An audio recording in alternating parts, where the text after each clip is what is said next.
When we talk about trust, you have to realize that it is first freely given. Ernest Hemingway says, the best way to know if you could trust someone is to trust them. Sounds simple, but in hindsight, this is also very painful. Because if you trust the wrong person, then you are at the receiving end of a very painful experience. What happens once trust is broken? It's like shattering a piece of pottery. It is no longer useful.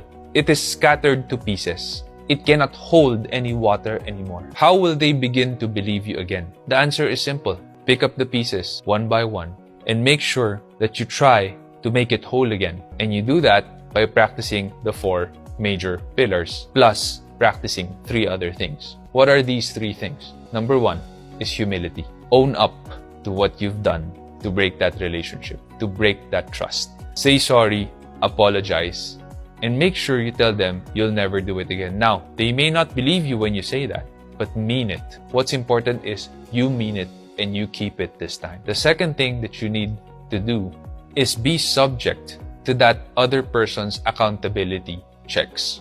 They no longer trust you.